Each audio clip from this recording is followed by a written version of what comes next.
Hey, class. With this podcast, I want to talk about the module for week 13. Boy, um, things are going really fast. It's already Thanksgiving next week. Hope everybody has a great Thanksgiving, by the way. So, this is the period that we're entering into now, which is where I focused my research, the U.S. Civil War. And if I can do a, pathetic Taylor Swift name drop, which is totally inappropriate for somebody my age. The Civil War never goes out of style, which is actually really a sad thing. It's sad because we still fight about race relations, of course, in the US. That's an issue that's far from solved. But there are other issues about the Civil War that are always relevant. The power of the federal government versus the power of state governments. That's still an issue that is very much part of American political life. And I'm not taking a side here. I want everybody to be clear about that. Okay. So let me contextualize this. But a good example of that is the very contested issue of abortion, where in Texas, there are strict laws against abortion, whereas in places like California, it's relatively easy to get an abortion. That's a good example of how states possessing certain kinds of power and different states making different choices about a very, very hot issue in American political life. And then the question, should the federal government be overseeing that very, very controversial issue? So, in terms of, like I say, race relations, in terms of federal power versus state power, the Civil War is still very relevant.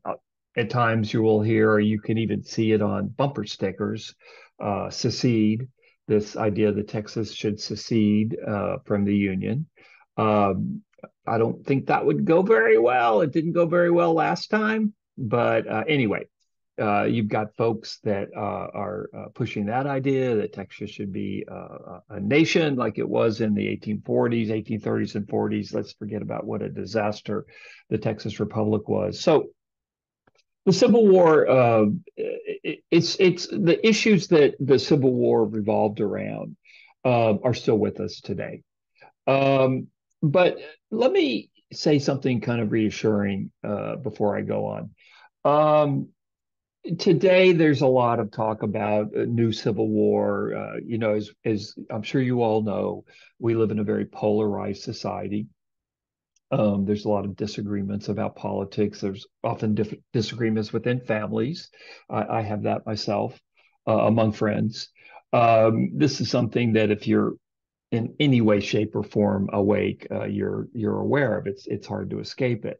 And there's this lot of discussion that there's going to be a civil war between, let's just say, the Republican states and the Democratic states. And people look to the 1860s. It's not going to happen. Okay. It's not going to happen. Nothing compares to what was going on in the 1850s and 1860s in terms of national dish unification. And the reason for that is there's no issue such as slavery that exist in the 2020s. Slavery was just it was so profoundly integral to the American economy, to the economy of the slave South, also actually to the northern economy as well, because a lot of the cotton, a large percentage of the cotton that was produced and grown in the South was manufactured in northern factories. There's no issue in American life today that even comes close to being as contentious as the issue over whether or not slavery should survive was in the 1850s and 1860s. Nothing even comes close. So could we have civil conflict? Could we have people start shooting at each other? Yes. Okay. I could see that. The feelings run hot on both sides. So I could see civil conflict. I do not see a civil war. The other thing about the Civil War is slavery was concentrated in the states of the South. You don't have that kind of concentration of a single issue. For instance, a state like Idaho. which is in the north, right, is very conservative, as is Texas. Well, how would Idaho and Texas align against California and New York? You just don't have the geography of the differences that you had in the 1850s and 1860s. So there's not to say there aren't profound differences in American life today, deeply polarizing issues as we head into the 2024 election. But a civil war, no. Civil conflict, maybe, but a civil war, no. Anyway, that's my take. I hope I'm not wrong, but honestly, I really don't think I'm wrong on that issue. Okay, so what's going to happen in this week? I'm going to start talking about the 1850s, and the first couple of lectures, I talk about the continued tension between Tejanos and Anglos in the post 1836 Texas, the fighting in the 1850s between Anglos and Texas. And I talk about some Tejanos who are actually very, very pro Confederate and that align with Confederate Texas. And I talk about some Tejanos that end up hating Confederate Texas. So you have a bit of a civil war among Tejanos in Texas. And then I move on to the question of secession. And secession is the decision of Texas to leave the Union. And I have podcasts on a document that I'm having you read today, which is called the Texas Declaration for the Causes of Secession. And the reason I want you to look at this, and I'm going to test you heavily on it on the quiz and on the midterm 3, is there's still this question or this belief out there that Texas and other southern states didn't leave the Union because of the issue of slavery, that there were other issues that forced Texas or persuaded Texas to leave the Union and other southern states like Alabama, South Carolina, Louisiana, et cetera, et cetera. I want you to take a look at this Texas Declaration of Independence, and I want you to see how salient the issue of slavery is. And it's really the issue of emancipation, the future of slavery. I want you to see if the folks that justified Texas leaving the Union, if they were thinking about slavery or not. And it'll be pretty obvious to you what the answer is. I think anyway, but I could be wrong. History is not math, but the evidence I think is pretty clear. And the brief context for all this is that Lincoln was elected president in November of 1860, and when he was elected president, he was anti-slavery, but he was willing to let slavery survive where it existed. So he was willing to let slavery in Texas survive. But his whole platform is he wouldn't let slavery expand. He wouldn't let it expand into New Mexico or Arizona or California. Also, some Southerners wanted to buy Cuba or go into northern Mexico. And Lincoln's game plan was to contain slavery and kill it over time. By not letting it expand territorially, that slavery would die over time.